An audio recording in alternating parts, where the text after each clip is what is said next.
So welcome back to your Check Game podcast. I'm here with your boy Ivan Williams. It's your boy Fats. We back again this week, ready to have some fun and give out some information to our viewers, our audience. What's up with you, Al? How you doing, man? What's up, cuz? I'm good, man. Just got back from Calgary, dog. Watching the Calgary. watching the Toronto Raptors training camp. They had 3 days of training camp. They still going on. They got another one. They're going to Vancouver. They got an open squad scrimmage today in Calgary. Then they go to Vancouver and play the Denver Nuggets. Their first game on I think on the 5th. Oh, nice, nice, Yeah, nice. yeah. Calgary. How was the weather out there? No, it's good. It was dope. It was that's cowboys and cowgirls. That's that Stampede area. They real big on that. Get Mhm. get yourself a good steak, some cattle out there. But it was good. I gotta go back out there. The mountains and the scenery, I ain't really get a chance to experience that. Everybody told me to do that, but I'm gonna get back out there. Well, let's get into this podcast this week. I know we wanted to spend some time talking about the women in basketball, the Yes, sir. WNBA, and all of this back and forth that's going on with the women. I watched the game. I heard some of the things that the players had to say. Um, I thought the girl got fouled. Me and you talked about if you're a star player versus a mid player, the star player deserves that call. Was the still clean? I think the still was clean, but was getting into it about Nafisa Kalia and the foul call through to the refs. I thought she was a superstar. She should have got the call. Um, and then the athletes are speaking about the commissioner being stripped of her title and that she should resign.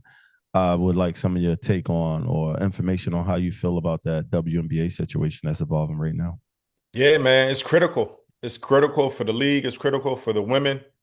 I think it's something big in society as well. We already know how society is, and the direction and the landscape of things is it's a very they're coming to a crossroads with a lot of these things. So I think the WNBA is at the head and center of what we can really where we can focus on. But to your point, the foul calls and you hear about the refereeing, you hear about a lot of things, but the one thing we can't do is get distracted. A lot of these things distract us from the actual issues at hand. And the women are feeling that they are not being respected as employees, as partners, as people that are professionals in the sport. They want more.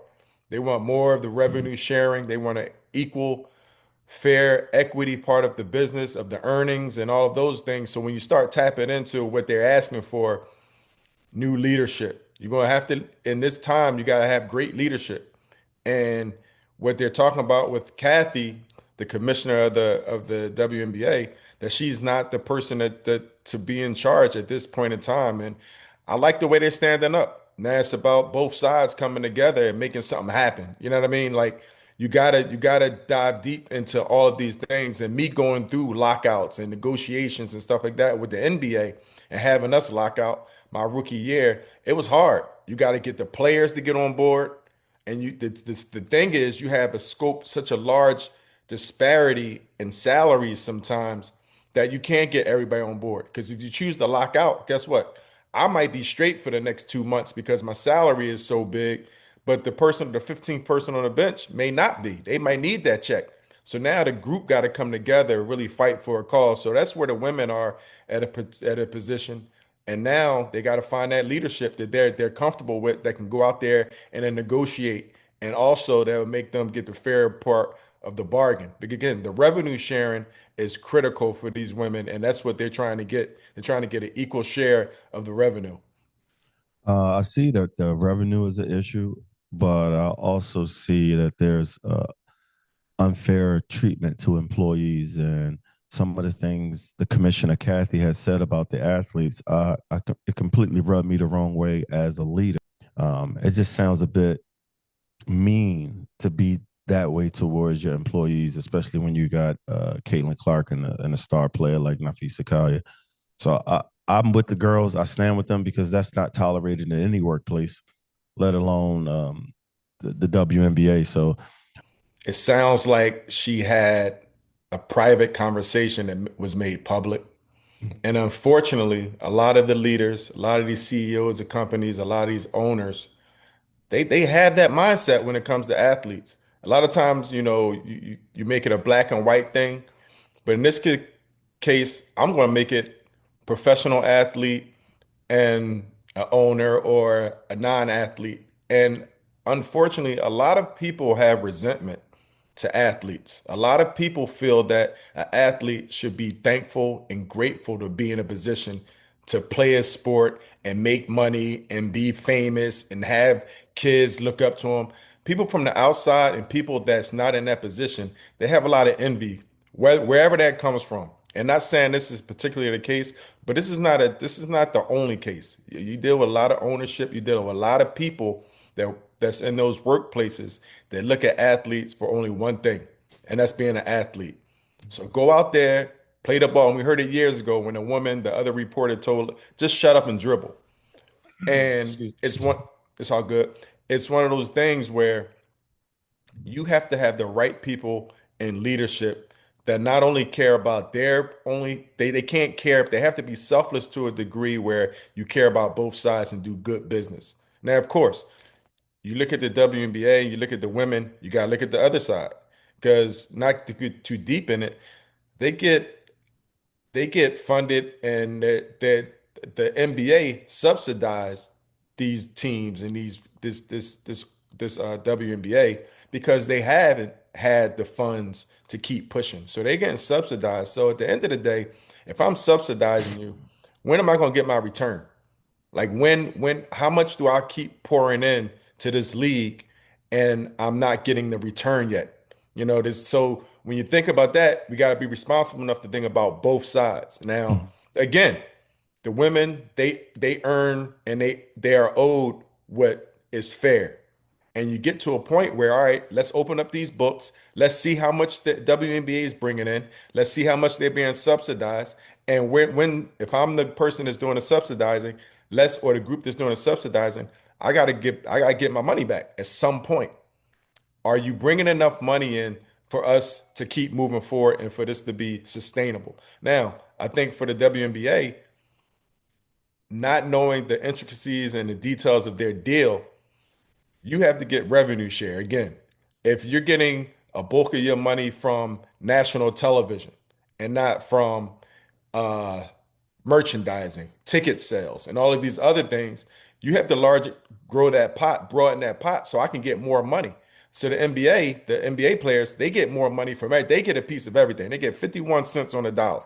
So they getting more than half than what's coming in. So whatever is generated by the players and whatever generated by the league, the players are getting a little more than half of that. So now with the WNBA, you have to see where they generating all of their revenue from, and they have to get a piece of that, rightfully so, because the players, the talent is bringing that about. So you really have to tap into the intricacies of the overall details. That's why it's hard for me to give an opinion, a true opinion about what's going on because I don't know the books, I don't know the details, I don't know the revenue and what they are truly to be owed and what's been negotiated.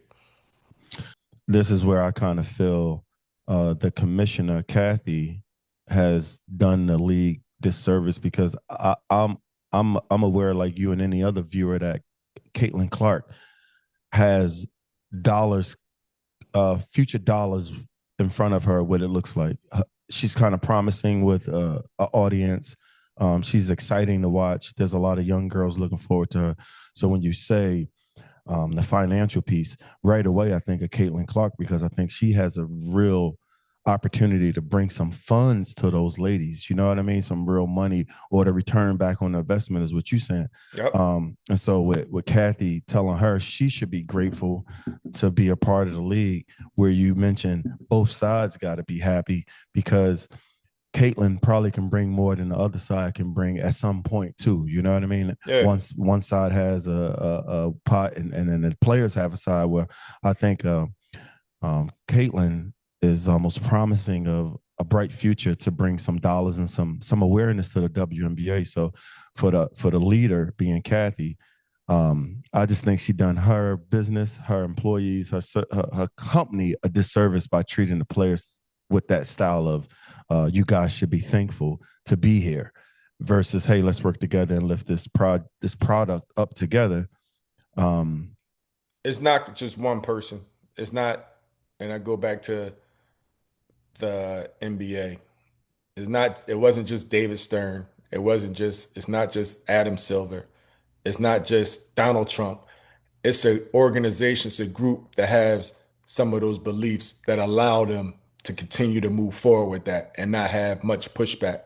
And when it comes to, and I don't even get deep with the politics and all that stuff, but a lot of times that point person is the spokesperson for many other people. And not to just keep beating up on Kathy, again, to me, that sounds like a private conversation that was made public. And I don't think it's fair to her because we don't know the context of the conversation. We don't know we know what Nafisa has given us. And that information, regardless, if that's the attitude and that's the mind, that's wrong. And if she left a meeting or a conversation feeling like that as a leader for the women group, a president of the union, or her position, then so be it. But again, this woman, Kathy, has a conversation exposed to the public. Now we all gonna come up with our ideas and our opinion, which fair or unfair. But again, I hate getting distracted by those remarks because the women, and I feel like they need to be paid what they're owed. And that's one of their logos that they had on their shirts. Pay us what you owe us. And the negotiations facts is going to be really critical that they go into it and they understand everything that's going in and everything that's coming out. And it's for the long term. It's not just for these next 2 or 3 years. It's for generations that come up. It's for these generations. It's make a movement. And the one thing I was really happy about, I heard Aja Wilson talking about it, and everybody's upset with the commissioner. Everybody's upset with her, and rightfully so. Everybody was upset with David Stern for a minute. People get upset with Adam Silver, but you're a little tired. You're a little tired over there, huh? Okay, all right, you up? Long night? Sleep nights. That's what you say in the locker room. No, sleep nights. But everybody, Asia Wilson did say, we know what we got to keep doing, putting that product out there on the floor. We got to keep getting better as players. We got to keep showing and proving. We got to keep, so to speak, we got to keep busting ass out there so people will watch, so people want to be a part of this. So guess what? If the WNBA end up locking out, you know the thing has to happen. The fans have to miss it. The fans have to miss when they going to play. When I can't wait to have them back on the floor. That's going to put pressure on the league, and that's going to put pressure on the fairness, or the league put fairness in all of the negotiations, and everything else is going to come. Again, it's a long time, but it's such a short time. The league been in existence since 1997, and these women, I believe, are strong enough to lead a change. The NBA had to do it. The NBA didn't always have they ain't always had private jets. They ain't always had charter flights. They had Kareem Abdul-Jabbar and these guys, 7 footers in the back seats and these planes coach and all that type of things. But players had to fight for it. Players wasn't allowed to have free agency. Oscar Robertson came and put that in the forefront. A lot of these people sacrificed so people can move forward. I think these women are in a beautiful position, in a special position to be right there. Not asking them to be that because, Fast, you know as well as I know, I'm not that person to stand on the front line and put everything for everybody else and be that stand-up person and be a revolutionary. I'm not that person. But if that's in your DNA, I think they can seize this opportunity because it's a critical time to really make things matter and make us visible and make us aware of really what's going on and keep stepping up and also keep playing their butts off on the court. Well, what you're saying to me, it makes a lot of sense because I think some of the women need to hear what you just said and understand what you're saying as far as the growth process. And from my seat as a viewer, it seems like they're in a rush to get where they're going. And I don't want to act like I know it all, but they want to move at a faster pace than what the NBA even moved at. Like the NBA took a while to get to where they at today. And I think as the eyes of the women athletes see the men athlete, it's like the duck on the water. They see the duck moving, but they don't know how hard he was working. They Right. don't. It seems like they're not getting that lesson that you put out there that Kareem Abdul-Jabbar used to ride in the back of a car to get to a game for years before they finally invested enough and took enough steps to get to where it's at. So it seems like they need to view history a bit more to understand the steps to take or the direction to go. And I just think not in a rush. You talked about getting a return on the investment or pay us what you owe us. Uh, I haven't seen the books, but how would you feel if you were an owner or you were investing in this and you looked at the books and they owed you? So you get what I'm saying? Like Yeah, yeah. they demanded money and there's no money. You guys ain't. I don't know how much. I don't know the revenue, but it would blow me away if they got a shirt on saying "Pay us what you owe us," and if we looked at the books, they owed them. Where Right. I think where they're going is a good direction. Like you said, they're in a beautiful spot to make a move, but I think they need to view history a little bit to understand the challenges that the NBA went through before they got to where they went. They went through a lot with David Stern before it got to where it went. And there was a lot of battles, like you said, for Oscar Robertson to ask for free agency. There was just a lot of steps that the men took way before it started to look so pretty. And I think now that it looks so pretty and the revenue is flowing so well for the men, it seems like the woman just want to jump into that revenue and skip a few steps that the men had to take. And I don't want to act like I'm correct about this, but from my view, it seems like they're in a rush to get to where the NBA is and missing a couple steps that the NBA took for the women to get as far as they want to go. But I support them. I'm all about it. It's an interesting topic. I hope everything works out for the ladies. It's But interesting. one thing, Fats, though, it's hard to tell somebody when you have information and you have an understanding and you have something in sight. It's hard to tell somebody to slow down, right? It's just like when we talk about these kids and these parents, which is a topic coming up, trying to get to that ultimate goal. And if you have the information in front of you, if you have an example, if you see what's going on one side and you see it, but hold up, man, something ain't right. And we're not being treated fairly, in the case may be. It's hard to tell an individual. That's why it's so critical to have the leader and have the players all on one page. Because I may be a forward thinker, this person next to me may be a company person. Man, I'm just here to be here. But no, I need to do more. That's what I was talking about.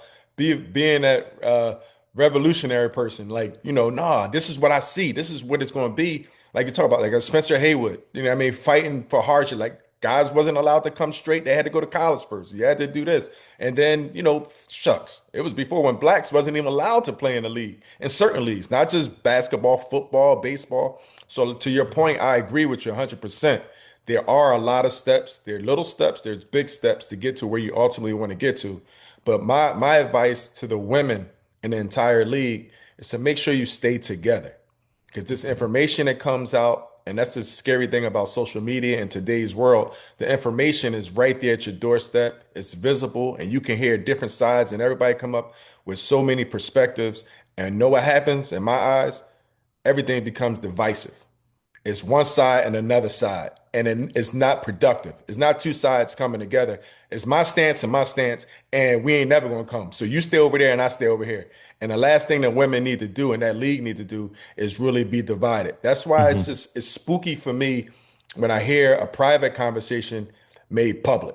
So Mm-hmm. now all it's noise. Now it could be a tactic. It could be a tactic to get more support and more pressure on the league. But at the same time, I think when you come to that table and you discussing business and try to get a partnership, some of those things have to be proprietary. That has to be in house. That has to be together. That's for us, and then we come to an agreement. So, I'm all for fairness. I'm all for the women to continue pushing forward. I got two daughters. I wish they played a little ball, but what I mean. I understand the fairness and the opportunity that's ahead, and they just have to stay strong and stay together, man, and make sure they do their business. And the last thing I'll say with that, hopefully they have some former players on those boards and leadership positions that really truly understand the importance of a Caitlin Clark, that understand the importance of the 15th person on the bench. Because if you don't have that person, if you don't have those Cheryl Millers and those Lisa Leslies and those names like that been there and is part of the sport, that's fabric of the sports, and even before her,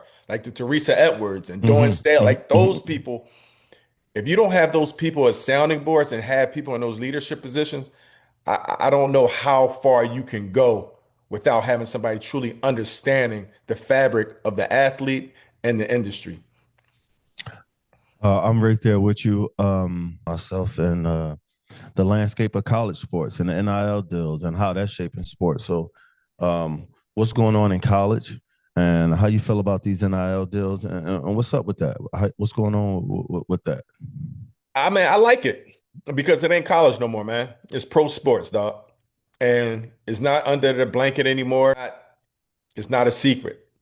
Players are getting paid. Players, they're recognizing their value to a university, and they're getting their value to a university. And I'm all for it. The one thing, again, I'm from the educational piece. You have to educate these young athletes and their families of what you're getting, how long you're getting it for, and not just make it about money.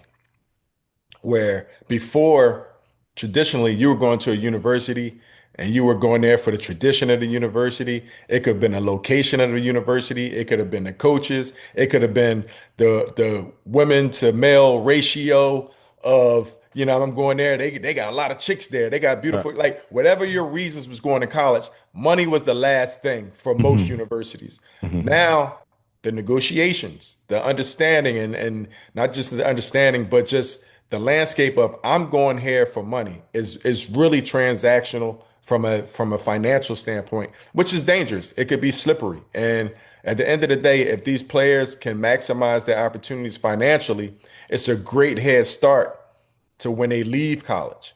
When they leave college, whether you make it to the pros or not, it's a great head start from a financial standpoint. But again, it's not college sports no more. So college that we've known it to be, that we went to and watched, it's a pro sport. It's a farm league for the NBA and these other pro sports. Um, I like it, but it's done something completely different to the sport. I don't mind anybody getting a paper. Like, get your money, man. I'm with that all day. But it has just added something to the sport that's just not been there. The element of you making a financial decision for your family at the age of 18, maybe even earlier if you're a really top player, but it's so much money going on for a child now, and you're able to get a million or two once you get to college. That responsibility or that lift on a child of don't make a decision best for your career at this time. You're almost in a position to make a decision best for your pocket or your family. And that wasn't on us when we was 18, far as in sports, at least. You wasn't getting, unless you was some big time player, they wasn't giving out that kind of money to nobody. So it seems like it's just doing the sport some type of disservice. It don't seem genuine anymore. Now a kid can stay 1 year, take your money, go to another university, take your money. I'm not against you getting your paper. It just doesn't feel as raw as it used to feel. You used to go get on the court and play basketball to play basketball. And it seems like nowadays the child is forced to make a decision for his family, which is I'm for him to get that money, especially if he's raised in an impoverished situation. If a university is, Kentucky going to give you 500,000, but UMass going to give you 1 million, that kind of money can help a family out, especially for a child that's in stress, you know what I mean? Or not in a financial situation where that stress onto a child has done something to this league or done something to this college game. And the financial piece is helping out kids and family, but it's also distorting the game.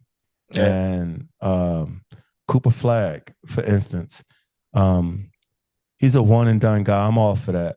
But it just seems like it's all money now and it's not about skill as much. It's just get your money, get out there for a year. If it don't work out, go to another university, get some more money, which is fine. But what I'm trying to say to you is that that's tearing apart the the basketball piece that we knew it Yeah, right. as kids. You know what I mean? We knew like let's get out here and play our hardest. Hopefully somebody see me play. Hopefully something something comes through. But now it's like, yo, I want my money before I even get on the court. I'm not even coming to university unless you got my money. Yeah. I'm all for the kids getting their money, but with that behavior and that coming into the game, there's going to be a huge change in what's going on with these kids. Yeah. So you got to be responsible. And I agree with you 100%. I mean, the landscape has changed. Everything evolves. Every sport is going through it. And when you start throwing money and start implementing business on both sides, of course, it's going to take away from the actual product on the floor to a degree, as we saw it, right? Before the business was just on the coaches and the university. The coaches and the universities making the money. The players were going there because what was told us, you're gonna get a 4-year education, $100,000, and that was supposed to be, that was told to us. Go to college, graduate, go to college, get a good job, because nobody really emphasized sports like that. Like you said, our parents was, boy, you better get your head in them books. I don't give a damn about no basketball. You said it first episode. You done got MVP down 16th Street. You done did this. You done come back. Mom's like, man, you better go do what you're supposed to do. Ain't nobody worried about all that. Right. So how we saw it, and a small antidote is just like one of these things. You got four kids. They playing basketball every single day, man. Every single day they out there early in the morning. Just four of them playing 2-on-2. A man will come home after a long night of work night shift, come home early in the morning, sit there. These kids out here playing ball, yelling, bouncing the ball. He can't get no sleep. So he goes out and say, yo, man, I love what y'all doing, man. I love it. Yo, give y'all each 50 cent. Y'all keep coming out here. I'm gonna give y'all 50 cent to keep every time I see y'all out here. Kids kept coming. Kids kept coming. Can't coming. He said, you come back out here a couple weeks later, I love what y'all doing. Give y'all a dollar. Give y'all a dollar. Kids coming. So he went out one day and said, hey, unfortunately, I can't pay y'all no more. Kids stop coming. So so that dollar was shrunk up. So now, are you out there to play for love, or are you out there to play for the money? We Mm-hmm. played for the love of it. Mm-hmm. Nobody was giving. Somebody might get us a pair of sneaks or some attention Mm-hmm. or something like that. But as soon as you start putting money in these guys' hands, it's natural. It's not. Oh, hold on, I can get that for this. Mm-hmm. Oh man, I'm gonna do that. Mm-hmm. So what that does is take away the love. It takes away the authentic piece. It takes away the purity of the game, which Mm-hmm. you see it missing in some type of play at sometimes. But Mm-hmm. the sport that we know is over with. My only request and my ask is educate these kids Mm-hmm. early on, because unfortunately their maturity level has to increase and has to be accelerated, because to your point, they're putting in grown-up situations Mm-hmm. early on in life, Mm-hmm. 16, 17, 18. Mm-hmm. And unfortunately as well, some of the parents aren't sophisticated and mature enough to understand how to handle that. Mm-hmm. That goes for a 30-year-old, 40-year-old, with a 60-year-old parent sometimes, Mm-hmm. because we weren't in those positions. So I think it's critical for these leagues, the college, the collegiate leagues, these universities, the NCAA, to put these kids in position to make sure the money is sustained and these relationships are growing, and the knowledge and the understanding and the education is growing. But what happens when you get this money? You got to pay your taxes. You got a financial budget. You got to do all of these things, man. You got to understand now when you go out there, you're going to be held accountable to your action, because I'm a coach. I just paid you to get here. So Mm-hmm. it ain't no development period. It ain't no freshman. You got to come in. Maybe your sophomore year, you transfer. You transition into Mm-hmm. a junior. No, freshman year, I didn't give you $1 million. You better show improve. You know what I mean? Mm-hmm. So Mm-hmm. that piece, you're a professional athlete again, right? So that's the challenging piece. But again, that's where we are, and it's up to us as leaders and young people older people that have been through that, is to educate these players and these families, because it ain't no joke once you step your foot into that pro arena, because it ain't no sympathy, it ain't no compassion, it ain't even no empathy in that. It's do or be gone, and that's the issue at times. Well, with that piece and with that being said, that's just another wrinkle in what we're talking about, right? You know, you got a chance to develop. You went to college for 4 years. Yep. And like you said, you were stronger, you were bigger, you were faster by the time you were a senior. The the responsibility placed on a freshman, that's tough. And if the kid gets to that league and he's not ready, they gave him a mill and he's not performing up to the level they want. And then what do you do next year? Like kick him away? Like it's just too much onto a young child so early for the money. Yeah. No. And it's a tough decision. It's tough for the coach because the coach got somebody over top of him pushing his buttons, and the kid parents is telling him he got to perform because they don't want that money to stop. So it's just coming in all different ways uh, to get some money, which nobody's mad at Yeah. getting the money. You know what I mean? Get the money. But it's just a lot of pressure coming. What if you the AD and you done gave your head coach a budget to get the players, right? And he done gave out the mill. So there's somebody on top of him saying, "Oh, you gave Al Williams $1 million. Well, you fucking averaging 2 points this season." You know what I mean? Yep. And then the kid mom is like, "Well, you better get your average up because we got more bills to pay." And then this kid is stressed, the coach stressed. It's just a lot when you put that money in the middle. For sure. Everybody's got to grab their cut, and it's making it a tough space for the basketball, for college basketball. No, for sure. And you got your collectives, you got your donors, you got your people that support the universities. And we know those are the people that ultimately drive the situations. These people Mm-hmm, that's mm-hmm, cutting the big checks. mm-hmm, And you allocate that money, how you allocate this to the players from the AD and the coaching staff. And in these colleges now, they had general managers. So now it's just, I think they can tighten those things up a bit mm-hmm. where it can get back to a player not just developing physically, they're developing mentally and emotionally. Being away from home for the first time, being in different relationships, being in a different environment. As you mentioned, you was in Palm Springs, you was in California, and all these things like in Northern California, and that was a new place coming from North Philly. No doubt. That's a new place. Mm-hmm, So now you got to do that. Now I got to go out here and perform. I got all these other things going on. I got my family, my brothers, I got everybody, my cousins. They in the hood, they back home, and I got to worry about things going on there.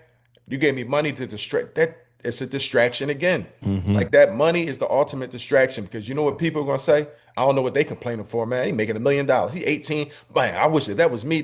Nah, man, it's a lot that comes with that. And I think mm-hmm, again, the leadership is always critical when you are making changes and when you're sustaining a process and you're sustaining an infrastructure that's going to be beneficial. And again, it's not, I can't blame a child. I can't blame a family at the time to see something there. But if this infrastructure is not tight, guess what?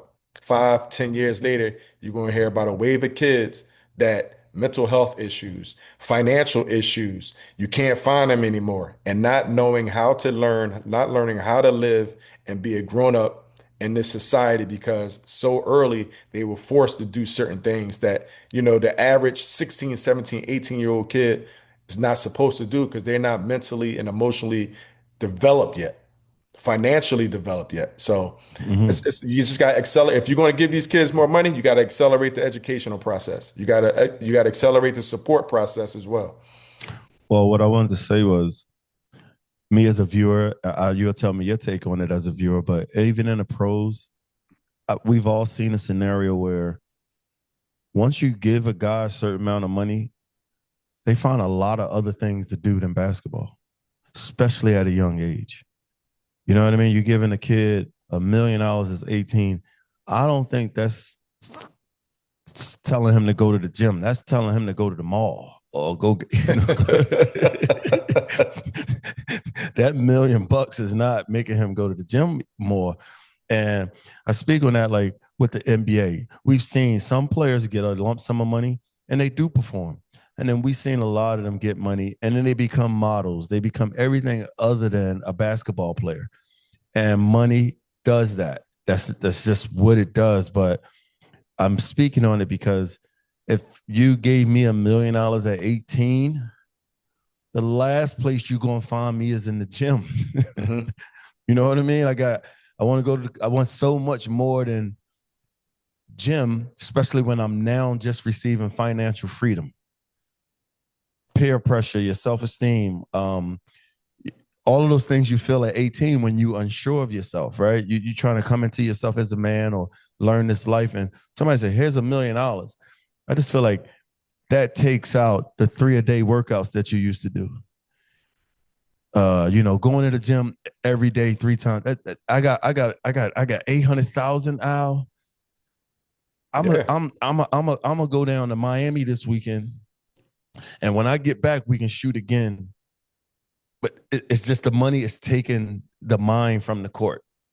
yeah, You got a lot of other things to do than play basketball if you got $1 million. You know what I mean? yeah, From our standpoint, at 18, we were in the gym trying to get better. There was no $1 million there. There was no money there. You know what I mean? yeah, So that money, everybody has to be aware that money is making a child find a lot of other things to do than basketball. Especially if he's pretty good and basketballs came natural to him. It takes a human away from the court. I don't want to put that just on the child. We see it in the pros. But the money does have that effect to pull you away from the game. There's a lot of other things to do other than basketball if you're not focusing. So that money is doing a disservice to the product. If you ask from my seat, that money is doing a product a disservice. You know what I mean? exactly. And that's what I said from the beginning. It's a distraction. And it's something that everybody can just, you can touch it.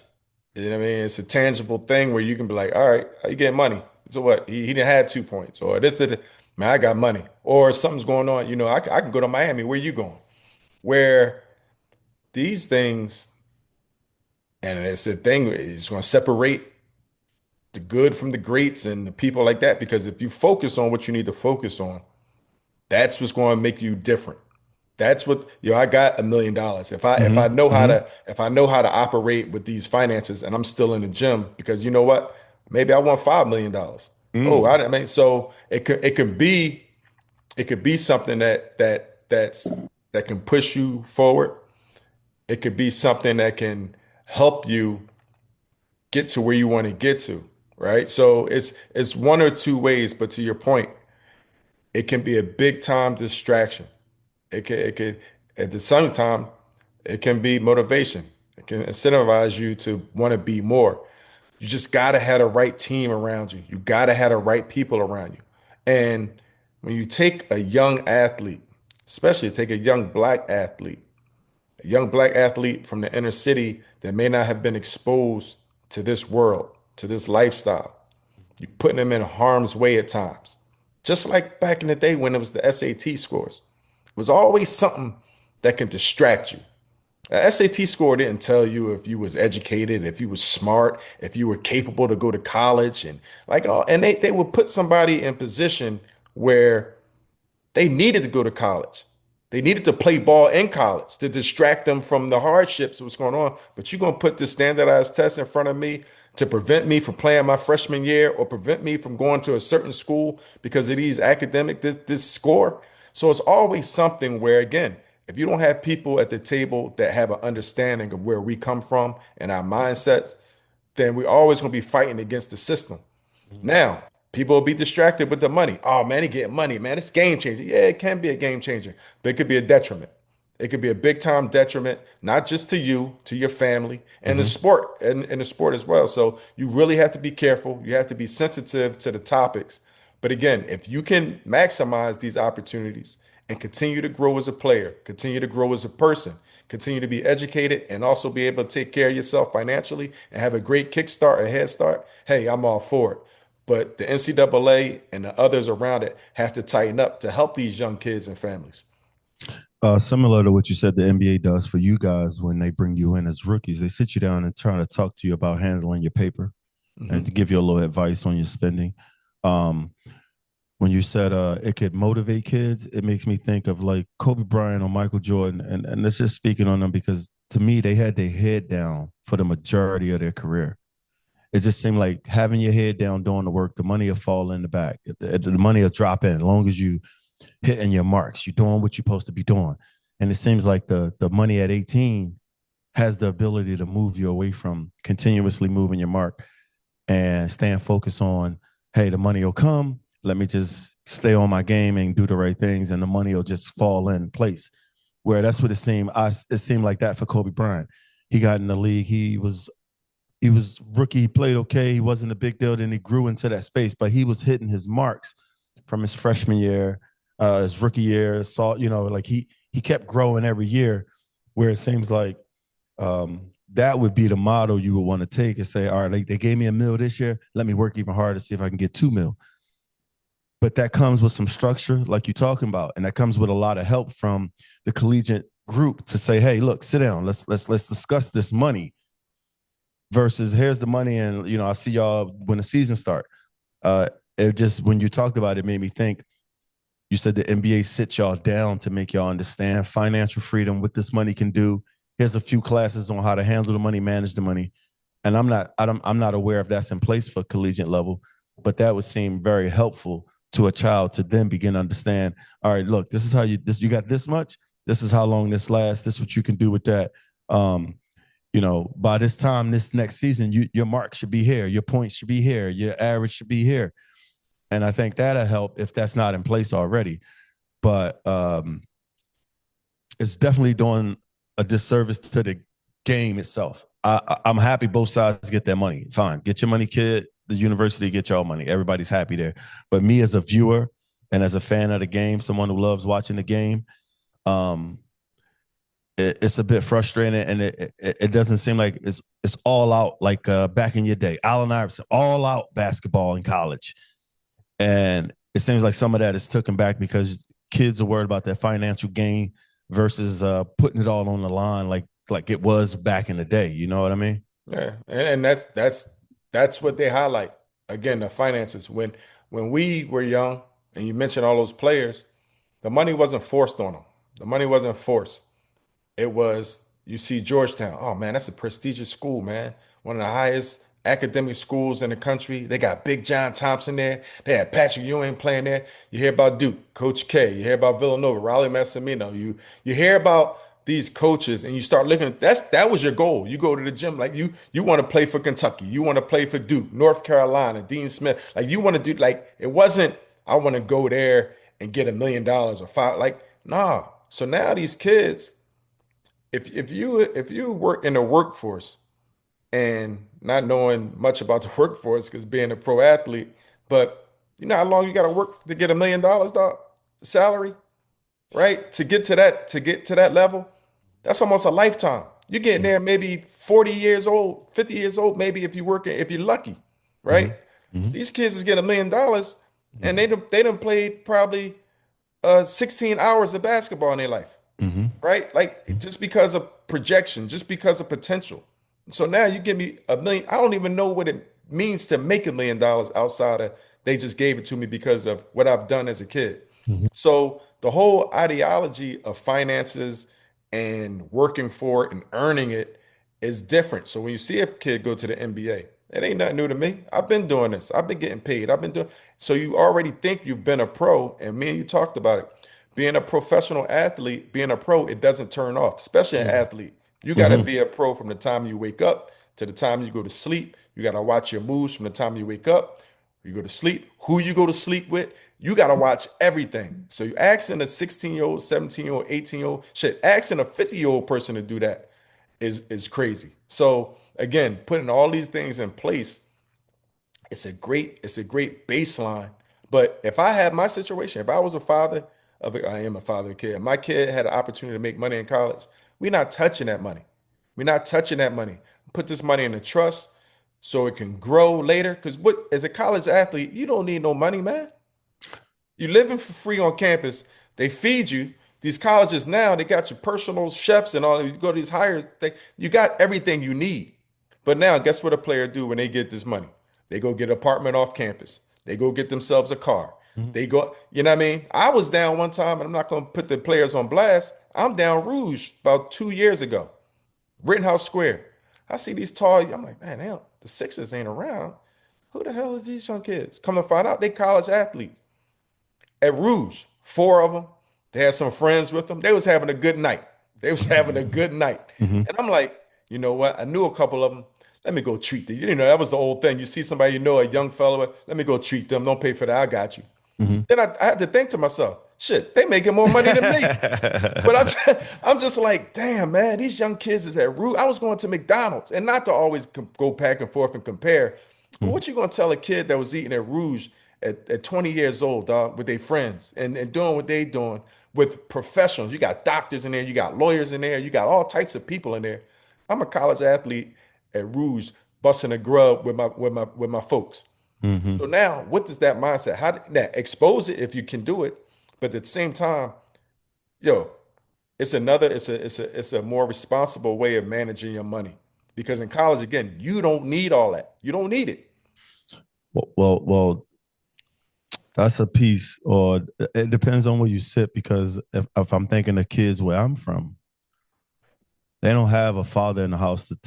The father in the house doesn't have financial knowledge to even help the kid. The father in the house got his hand out too, if the father is even in the house. Now let's erase that, man. And if it's just a kid in the house and his mom is struggling and he's able to earn that money, that's a different situation. And you said you would tell your kid, hey, we got to put this in the trust. This kid not able to put him in the trust. Or maybe he ain't got the knowledge to put it in the Right. trust. Maybe his first want is to repay his mom back, to do something nice for my mom. Finally, I got some money. My mom been paying for my AAU. My mom paying for my sneaks. I finally got it. I finally got money. I got it. So, like you talked about remorse, right? Hmm. For having a bit Survivor's more. remorse. You come from the hood. You're really good at ball. You get $1 million. You feel something. You got to pay somebody back. uh Putting that money in the trust, the knowledge of money is lacking. And that's why I was saying about the university need to pick up that, if they haven't already. You know what I mean? I'm not educated in that space to say they're not, They but haven't. there need to be education. Because if we're going to say college sports, or the population of college sports, or that's black, that household doesn't have too many people in there that can advise an 18-year-old on his way to $1 million. He's going from the boy in the house to the man in the house in a matter of, a couple months. You know what I mean? Now he's paying bills. So it's a tough situation, and they need to be educated. That's all I can say, because that, you need some education coming in with that money. And Exactly. however you handle it, I'm all for it. But um, there's kids coming from stressful situations who not able to manage that money that way, or like I said again, just doesn't have the knowledge of financial, how to handle this amount of money. So I'm glad they're getting their money. I see that it's doing what it's doing to the game, but I think it just needs to be some education involved, because it's just it's taken away from the game, and the child is finding everything else to do but play basketball. Yeah. No, So I agree with you 100% fast. And to be sensitive to people coming from those challenging environments. You know what I mhm, mean? The hood, the inner city, or just coming from a household with a lack of education. Because you could be in the suburbs and have a lack of education mhm, and still be greedy as hell, or just be hurry up to get to that dollar. And you can be right in the inner city and have all the education, but just not have the means or not have the resources to make things happen. Right. So to your point, the education has to be there. The hard part is getting there. mhm, The hard part is getting there. The easy part should be NCAA, the university, providing the education. mhm, Guess what? You get $1 million, right? Let's take 750,000 of that and put it in a trust, or let's take $250,000 and put it in a fund that we've done our research, we've done our due diligence, we've done everything, and these are growing funds. These are popular funds, or just they're credible funds, and they're funds that we know that's going to grow. We have some big time Fortune 500 companies involved that we're investing in, and guess what? Over the next 10, 15, 20 years, you're going to make 13%, 15%, 10% on your money. And mhm, that ain't even touched. All right, so let's take the 200,000. What's your bills? What's your mom and dad bills? What's the bills? All right, let's take that and let's allocate that. Let's budget that out. So now everybody's taken care of, but kind of like we were talking about with the women in the WNBA and they're negotiating, got to be a little patient, got to understand where we ultimately want to get to. So now the Hmm. kid, I'm not distracted. You want a little pocket change for entertainment? You want to go out, take your friends out? All right, we're going to give you $10,000 a month. You're going to be here for 4 months. We're going to give you $10,000 a month to do what you want to do, man. All right. And you got opportunities to make money outside of that, autograph signings, appearances to capitalize off that. So, again, the hard part is being talented enough, lucky enough, fortunate enough to get to that level to make that money. Hmm. Easy part is to put that infrastructure in place. Hmm. Now the education has to come in, right? Where I'm understanding why we're doing this. Because the long term, I want to make sure you're good at 50. I want to make sure you're able to take care of your mom and dad when they're sick, Hmm. knock on wood, when they're 70 and 80 years old. You're in position to take care of them, right? And that's what I had to realize. I was fortunate enough to do some things with my finances that when my mom and dad, they spent a big portion of their life sick and they needed home health care. They needed all of these things that's very expensive that insurances don't pay. If I wasn't, or me and my sisters as a family weren't able to pay that, then my parents probably would have checked out a long time ago. But just having that, and I didn't know that when I was that young. Hmm. But fortunate enough now, I know, damn, when I'm 50, when I'm 60, I want to be able to take care of these things. I may want to have kids. I may want to send them to college. So all of these things is not just for now. It's for later. So I think those things, painting that picture, having that understanding, is something that we got to provide. The university can provide, and those donors that's giving the money, these big time company owners of companies that's giving the money to these universities, man, they can set up infrastructure for that. Hmm. That's how they grew up. They know that. So it's a way to put all these things in places for these athletes and these families, and just hopefully the family and the athlete can grasp that information. But again, the last thing I say to your point, they're so young. Sometimes it's Hmm. hard to grasp that information. So I have sensitivity to that as well. But it's something that we definitely could put in place, man, and it needs to be put in place. Well, since we in this topic, I want to ask you about if and we kind of spoke on it a bit, but I wanted to ask you about if you were a parent of one of This ain't these. this ain't this ain't no 40 facts. This water, dog. Just to let you know. You spoke a little bit. If you were one of the parents of these kids who had the ability, what do you think about the parenting of these kids that's walking into this money and this fame? What do you feel about the parenting at the game, parenting behavior, the push from the parenting, the support from the parenting, the discipline from the parenting? How do you feel about the parenting of these children with these high expectations? It's disappointing, man. From my experience, what I've seen, I'm talking about the parents that are in them positions, and not just parents, the leadership. Because as a parent, you want the best for your kid.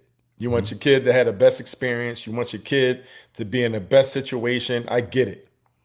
But when you start emphasizing certain things when it comes to these sports, the most valuable thing to me that sports as a kid, what they provide a kid is learning how to work together as a team, learning how to compete, learning how to be on time, learning how to take coaching, learning how to develop relationships, learning how to lose and pop back from it and play the next game, learning how to get hurt, pop back from injury, learning how to not to get time and work your way to break that lineup. There's so many things I think that sports provides, and I think the value of youth sports is that exactly. And if you don't emphasize that or highlight those things or put energy into that development piece and that part of sports, then I think you're missing a boat. If you start pushing your kid to be the next whoever and get the next money, and you don't hone in that relationship as a parent and child, it could be very harmful. And it's disturbing when you go to these games, some of these games, man, you talk to some of these parents and they just have their eyes, they got horse blinders on, dog, and they only see one thing, and they don't even really care about the actual kid, dog. They care about what they can get from that situation. And sometimes they let their ego affect that. If a kid's not, you know how many parents I done heard, man, my kid ain't even playing, I ain't going to that game. Or my kid ain't shit, I ain't going to watch him play. Like, huh? Like he don't even get no time, or he playing like a punk. He done what? Like, come on, man. Like, this is your kid. And guess what? Your kid came from somewhere. Mm-hmm. You know what I mean? So Mm-hmm. if you really look in the mirror, you gotta look Mm-hmm. at yourself or Look at yourself. you gotta look at yourself. So Mm-hmm. it's just one of those things where I think it's so many valuable lessons that some of these parents are missing what sports provide. Because you and I both know whether it end when you're 18 or it end when you LeBron, you're 42, it's going to end. Mm-hmm. It's going to end at some point. What are the life lessons? What did you truly get out of this thing that's going to carry you beyond the sport? Mm-hmm. Um, I don't like when I see the parenting yelling, screaming from the sideline. I can't stand that. And um, I'm not a fan of when I see a guy who's got a 12-year-old son and he's telling me, "Oh, he's like Kyrie." Like what? You know what I mean? You see another guy, his son make a three. Yeah, he gonna be the next Steph Curry. And it's like, dude, at 14, you can't see nothing. All you can do is support. So when you said, "Hey, I'm not going to the game, my son on the bench," that's where the gap begins because there's that's not support then. You only going for game. You know what I mean? Me being a Gratz guy, and I appreciate Mr. L for this, I learned from the bench. I learned how to play the bench. I learned how to root for people from the bench before I even got to be on the floor. So, like you said, a child doesn't get in the game. My boy's still in the stands, knowing that I'm probably not going to get in the game. But my classmates, my peers, you know what I mean, the people that support me, they still show up just to cheer. So um, that's a bad spot when the parent is literally invested for the light, the sunshine of it. Oh, he had 30. Yeah, I tell you, my mom be like, you know what I mean? No. Where you see, oh, my son had 30. Now he's doing favors for the child. Now he's buying them sneaks. Now we going to the movies. It's like he's rewarding him for a good game. And if he doesn't have a good game, it's like, So I don't like that in parenting with sports because if you're not supporting the child, then you're just there for the gain of the child or the notoriety of the child. The child is now famous. Everybody recognizes the child when he hit the court. But and then giving children special behavior because they could play basketball. I'm not a fan of that either. Yeah. But the parenting, the parenting piece is a tough spot because if I was a parent of a child and let's speak hypothetically of a mom who's not doing so well in life and she's been putting out for this kid, I can see her seat. You know, like I've been taking care of you forever. You close to this money. We need to get a better living. We need a better situation. So I can see that mom putting a little bit more onto him because who don't want to have a little bit of a piece of earth, a piece of pie, a piece of money, you know what I mean? A good time on earth. So it's a stressful situation for the child, for the parent, but I don't like the parent that pressures the child into sports. You got to root for that kid. Just root for him. If he makes the money, fine. Just root the whole way is what I'm actually, you know what I mean, where I'm Yeah. at. Just root for the kid. Don't like him when he shine. If you go and support the kid through hard, bad, good times, and that'll create a sustainable relationship instead of just high fiving me when I do 30 or 40 points on the court. But parenting is a big piece, but parents seem to want their piece, which in some sense makes sense to me. If speaking to me hypothetically, if I had if I was 18 going to college and I made $1 million, I know already the rules. I got to go home and get my mom some of this money. It's just there's nothing else to it because I got to repay some of that back that she invested in me over these years of shoes, food, clothing, uh, Easter, all of these things my mom has done for me. I finally got an opportunity to get some bread. I got to get my mom some money. So with that stress involved, the parenting piece of it is a bit much. You know what I mean? Because now you got the pressure of your mom wanting you to bring home some money. But you see what you just said, Fats? They invested in you to become better. Mm-hmm. Shit, don't invest in me. Just just be my mom and pop. Do what you're supposed to do as a parent. Now, some people can do more, some people, but you're a parent. Mm-hmm. I'm a kid.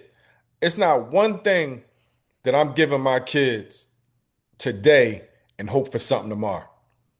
Other than other than you be the best version of yourself, dog. Like, and for me as a parent, and if I hear a parent, man, I didn't spend all this money in this, and he still ain't. I got this trainer, I got this. You doing that for you. Mm. You doing that because you want your kid to be something that he might not even want to be that, or she might not even Mm-hmm. want to be that. She might not Mm-hmm. even want to play in the pros. And Mm-hmm. we talk about the money that takes away the product and the joy and the purity. But a lot of times it starts from the base. A parent will do that before the money even get there. That we playing in this AAU tournament. We going here. We going there. And you hear from everybody, dog. You hear from the players mostly.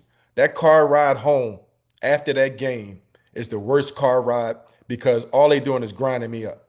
And the thing that's shocking to me is when you have an athlete that has a kid that's been through it and they didn't learn nothing through their experience. They pushing their kid to even go more and go Yeah. harder. And we know you said you talked about a parent saying, "My kid's the next Kyrie Irving." Your kid ain't shit. Your kid 12 years old. Don't ever put your same kid in he ain't good yet. Yeah, He not yeah. good.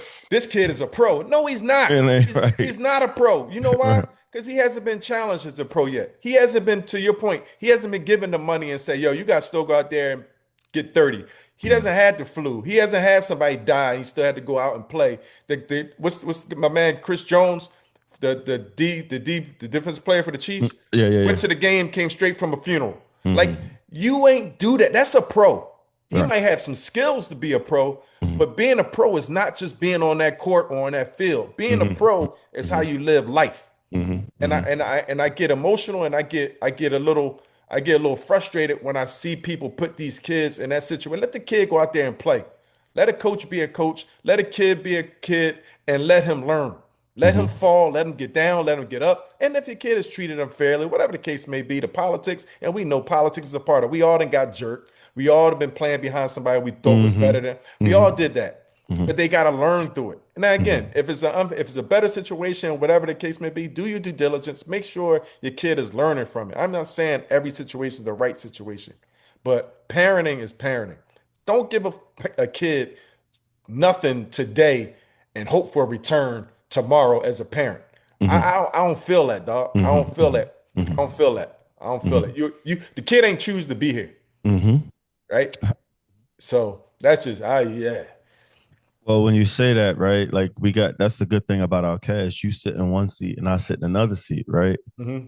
But I agree with you, and I don't like the idea of a parent coach, right? I got to hear you in the house. The last thing I want to hear you is talk about me with any. I heard you earlier this morning. I don't need to hear nothing. I don't need to talk to you no more. I do not need you disciplining me on sports. And I got to thank my family for that because that same nonchalant behavior my mom gave me towards sports, it done me justice because I get home, she don't talk to me. I don't get criticized about sports in my household. Hmm. There's nobody in there saying, "Oh, Fast, you suck today." Nobody cared. They didn't care if I did good. They damn sure didn't care if I done bad. Yeah. So that scenario of get up, I'm gonna teach my son how to play ball. I'm a I'm an advocate of maybe showing him, Hmm. but coaching and teaching and disciplining a child through sports, I do not agree with a parent doing that for a child. Maybe introduce him to the sport, but I'm not going to harass my son about school, about his chores, about his well-being, his behavior, his conduct, and then you got to talk to me about my sport.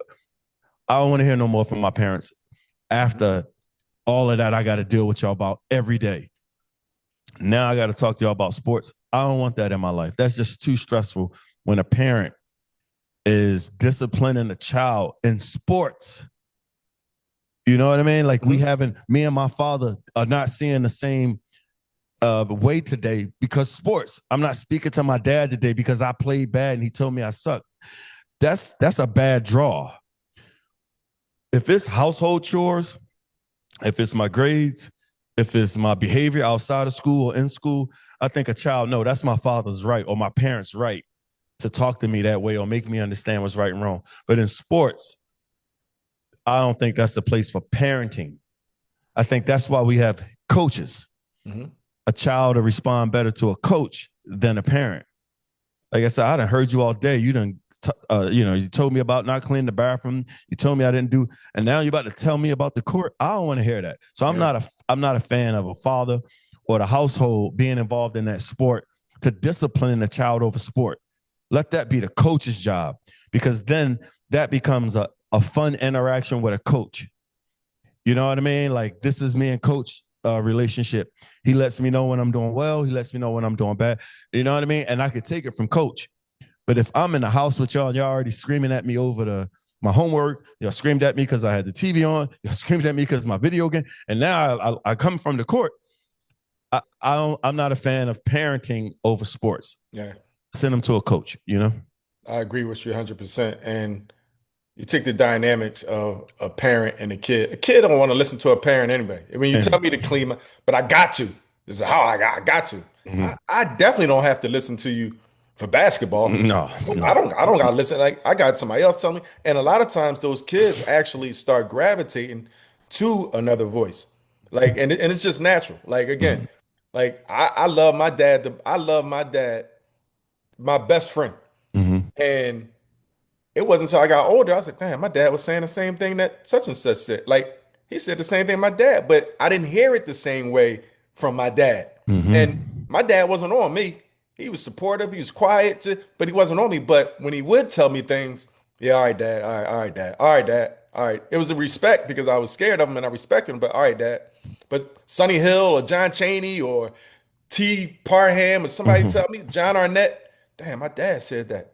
Oh, man. So I think you have a luxury if you have a parent that can coach, that's knowledgeable about the sport and the industry. But it's a balance. That parent has to be a parent. You are a parent first. You are a parent first. And don't intertwine that parent, that coach. And again, I think if you a guy or a woman who puts yourself in the front, then you're gonna have those challenges every time, because it becomes about you. It comes about, oh yeah, that's my kid out there playing, or that's my kid out there that's doing that, or that's my kid out there. No, that's your kid. That's not you. That's not you. It's an extension of you, but don't get lost in the sauce with that, man. And to your point, I agree with you. I think it's a luxury to be able to have that, but you got to know it's a balance, man. It's a balance. You can't be that person. Be a parent. Be the person when I have a bad game, when I miss 2 free throws to lose the game, or I turn the ball over, or I'm in Kentucky and I done had 10 turnovers on national TV. I need my dad to be like, hey, man, let's go out and get something to eat, man. You all right? I don't need, what was you doing? That's the God damn, man. I don't need that, man. I need the parent that's going to support me, because guess what? That support that I got on Tuesday, now I'm going to go back and bust and do what I need to do on Thursday, because I had that support. I don't need to keep grind up. But that's just my perspective. Some people perform like that. And I will take a boxing. You hear a lot of the boxers who had fathers as trainers. They get them to a level, they get them sharp, but at some point, that relationship becomes fractured, because that boxer becomes a grown man now. And that father only knows the boxer training, the boxer and trainer, boxer and coach relationship, not the father relationship. So you hear a lot of those boxers that's been very good early on and throughout their career, but their father's not around as much. Right. So I think a lot of parents can take a lesson from that if that's important to them. Some people may not be, you're going to do this or else.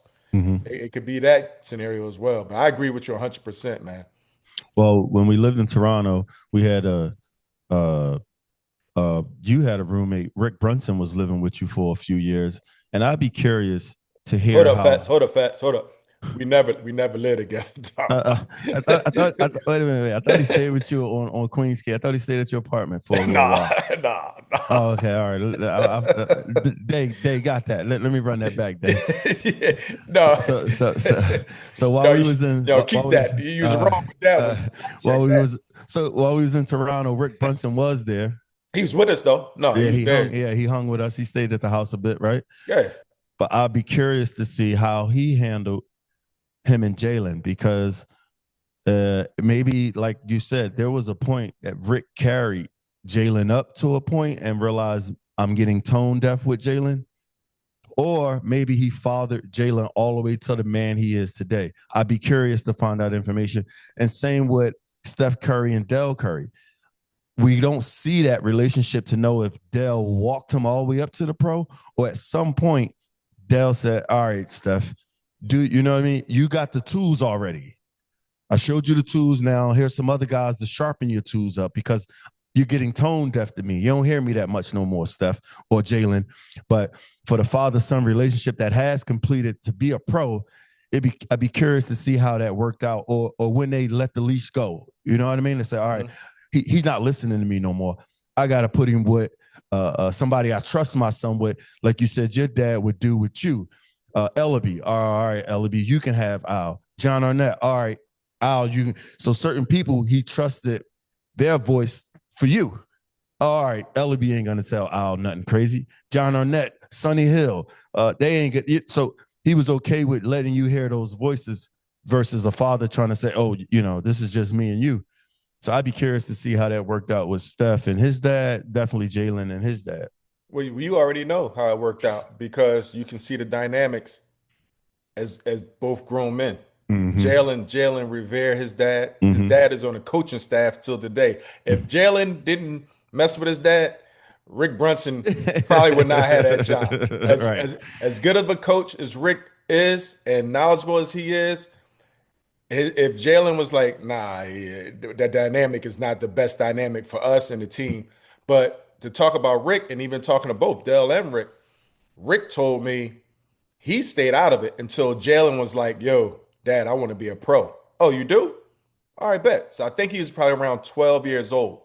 And now, again, this what you say you want to do? Now, guess what? I can hold you accountable to you sleeping late, to you not doing the extra suicide. I can hold you because you said you wanted to do this, right? Now now I'm putting you through everything.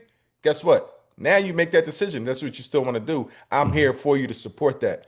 Del Curry the same. I used to sit there and go. Well, they call him Gomez. Del Curry used to sit right next to my locker. Hey man, Steph had 30 points yesterday. The team had 22. He did like stuff like that, right? It's like, yo, man, but he was so dialed in. And then when I asked him, I said, hey, man, did he play AAU? No, we took him and worked out and put him in a group of kids and they would train together and they work together and play together, learn the skill part of it. And then put his game into AAU situations and grow up. But over time, they kept that relationship. But if you see both of those dynamics, along with their entire family, the family, the wives, the brothers, the sisters, they all got families. They're all a close knit to a degree where they all have a respect and understanding of what it was. I'm sure they had their hard times. I'm sure they had their disagreements.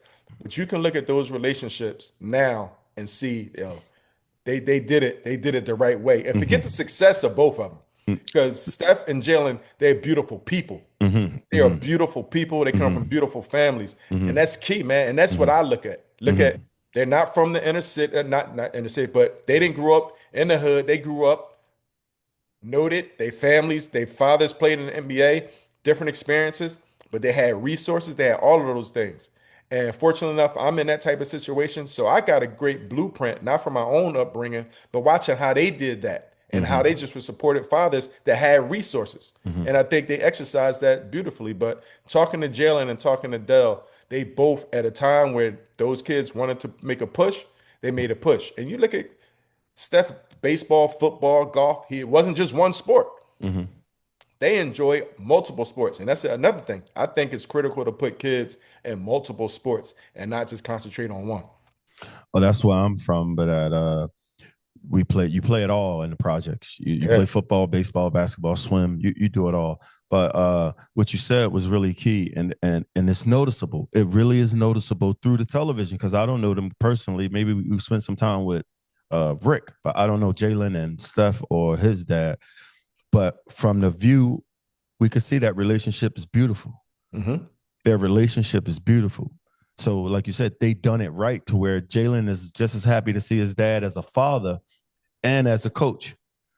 And it seems Steph is he's big on his father too. So, like you said, they done that right with them kids, and that's something maybe at some point we can get some intel on, how they went about handling the business with promising children. Maybe not. Steph wasn't so promising in the beginning. Jalen was Villanova guy, so he was a bit promising, but it'd be nice to find out how did they separate parenting from coaching, and when did they let the leash go, or when did they put him on the leash? To what you said about Jalen going to his father and saying, "Hey, Dad, I want to be a pro, and all right, we'll get on the leash, and I'll show you what it takes to be a pro." So it'd be nice to hear how that went down. But I'm a big fan of what you said for children. Play all sports, and it's just for the fun of it, and you'll find your sport in the midst of it. But I'm a big fan of play everything and not just one sport. And again, I'm not a big fan of the parent being a parent and the coach. I just don't. I can't stand to watch that, and I just don't like that. I had Bill Ellaby as a coach, and he would never yell at his players. I mean, not one time. You done something wrong. The way it was structured, all of us on the team know what we expecting of the five guys on the floor. If one of us messed up, the whole team know the guy messed up. So there was never a reason to jump up and shout. He would get you back on a bench, sit you down, cover his mouth, say what he got to say to you.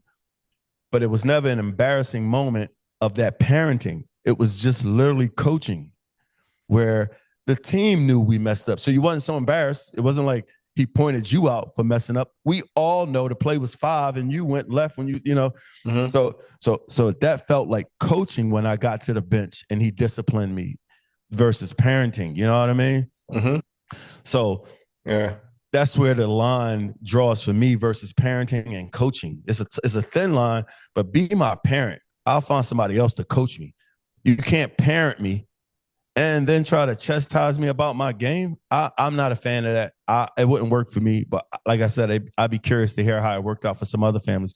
You got a son, little Al, and how much do you put into that? Or are you the same right now? Just do whatever you're doing until you call me and tell me you want to do this. Just run around, do what you got to do right now. Well, I had a kid later in life, so I'm on borrowed time. He can't call me later. I ain't gonna be able to show him nothing in a couple of weeks. But but to your point, it's easier for me with baseball and soccer and stuff because I don't know nothing about that. So I just sit out there and watch, you know what I mean? Just sit there and have a good time. When it comes to basketball, and I'm not just going to keep grinding up here because I see it. I see the intensity, I see my energy.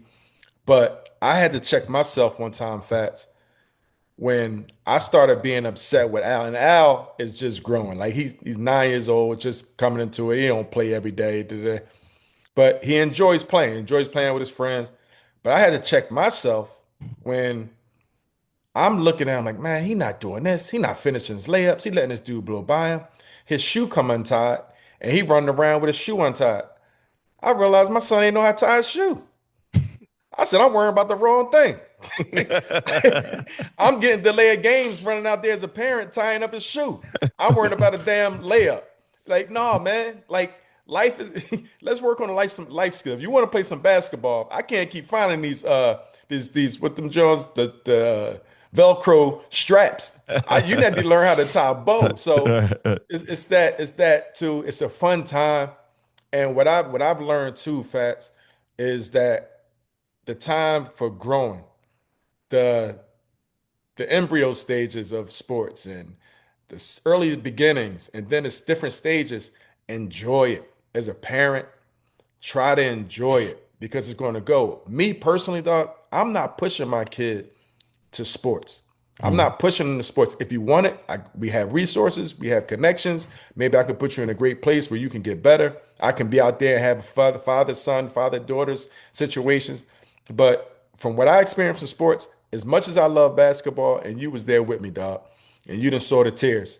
As much as I love basketball, I'm not pushing my kid to maybe have to get knee replacements. I'm not pushing my kids to lose close relationships with people because you had to sacrifice certain things. I'm not pushing my kid to the hardships of what pro sports and the stresses that come on to that. You're going to have a lot of stress in life regardless. But I'm not going to push you to an industry where everybody thinks it's sexy because you get notoriety, you get money, you get all that stuff. If you want to do it, by all means, I can help you through it. But I'm not pushing you to those things because what I saw, if I had to do all over again, yes, 100%, I would do it all over again.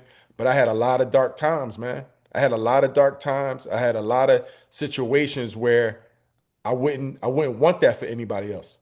And you can't talk a lot about it to other people because people say, man, that boy, he got money or he got this or he could. They don't care about the other things you go through. Mm-hmm. And I use the example, and we talked about Kobe a lot, and it's all respect to Kobe and it's respect to his family. And I ask kids all the time, would you want to be Kobe Bryant? Oh, yeah, yeah, yeah, yeah. I said, so would you want to be estranged from your family for a large portion of your life? Like a large portion of your life, the people that helped you get to this point and been there with you, and you get to a point where you got to make a decision whether I'm with my mom, dad, and my sisters, or I'm with my wife and my kids, and we're not all together. Would you want to sacrifice that? If somebody said you and your mom are not going to talk for the next 25 years, but you got $200 million, you got this, what you going to pick? And that same woman that you're going to give the money to when you get to, she's not even in your life no more. So it's a lot of things that come with being a pro athlete that people you can't write it up. You got to live it. And I'm not pushing my kid to that. Again, if he wants to do that, we're not shying away from the work. But I'm not pushing you into that because if I push you into that, I got to push you into the real experiences. I got to push you into the stresses that may come. I can't be the type of father that you need me to be if I'm pushing you to that industry because it's a cold industry, dog. And nobody really care about you. Only a few people truly care about you. And sometimes those relationships get scarred. Mm-hmm. Um, I found myself at one of my son's game, and the emotion that run through a parent is utterly stupid. And I wouldn't go back after the one game because I was mad at the ref. I'm mad at the coach. I'm mad at everybody on the floor. If my son doesn't do what I know in my head, like, why are you not sprinting with your hand up? It was so much emotion to me. I thought, let me get away from this because that's too much for me to try to get involved in when the kid is out there for fun. Mm-hmm. The kid is out there just for fun. But watching your kid in that place and in that space, I feel like that's dangerous for a parent. You want every call for your kid if somebody touch him. If the coach doesn't play him enough time, you got every bad word to call the coach. If another kid fouls your kid any harder and his parents is in the stand, that's another beef. I just had so much emotion.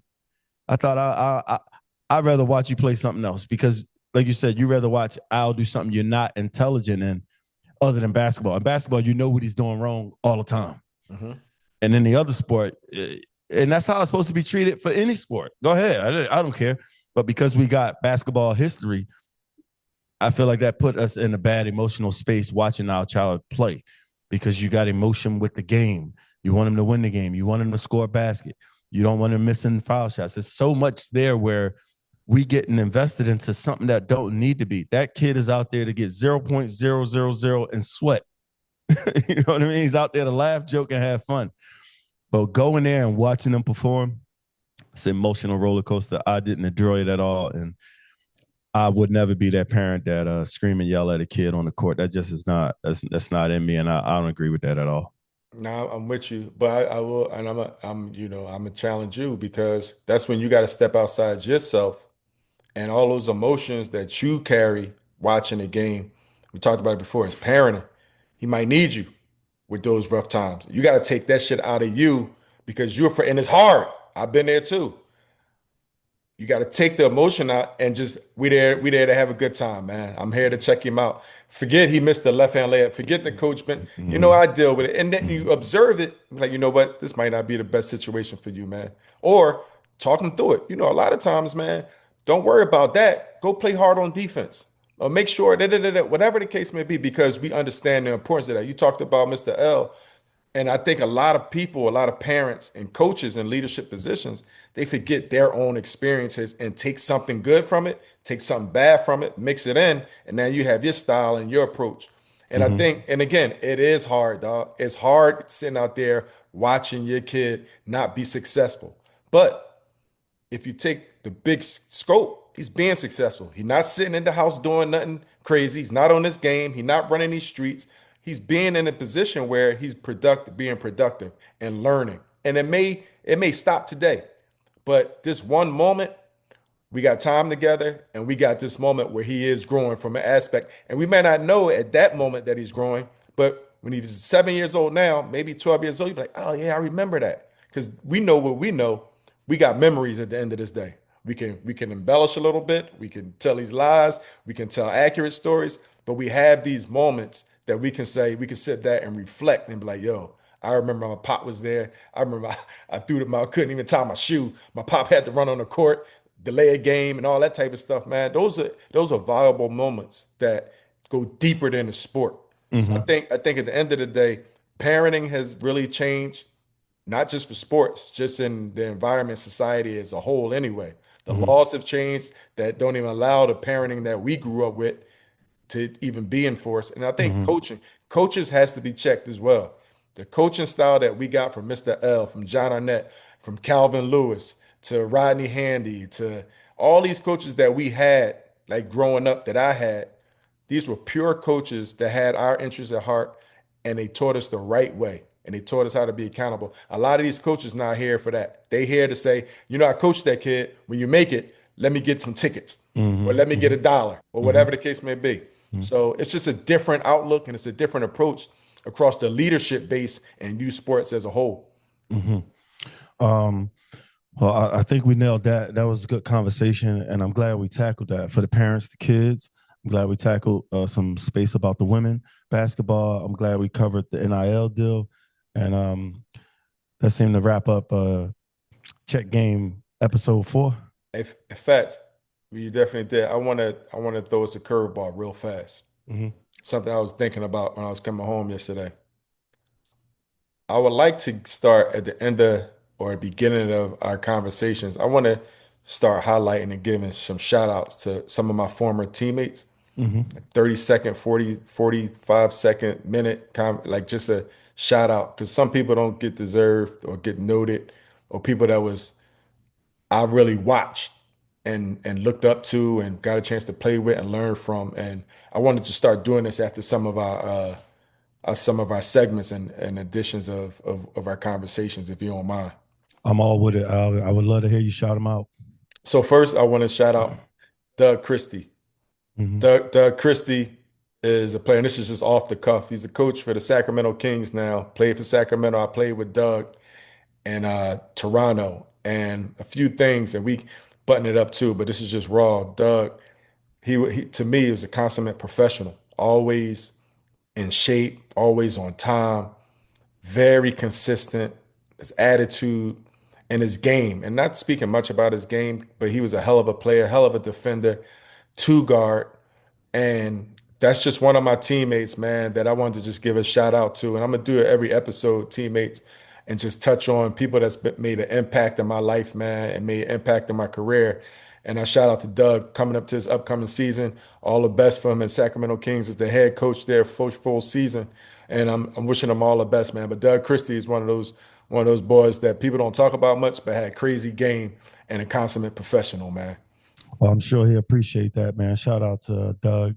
I got a chance to watch him play a bit. Boy, smooth. He could play some defense. He got some game on him too. So shout out to Doug. I'm with you there. Yep, yep. Well, yeah, that's a wrap up our 4th episode of Check Game. We'll be back next week. Make sure y'all check us out, man. Thanks for the support. Mad love. Mad love, no doubt.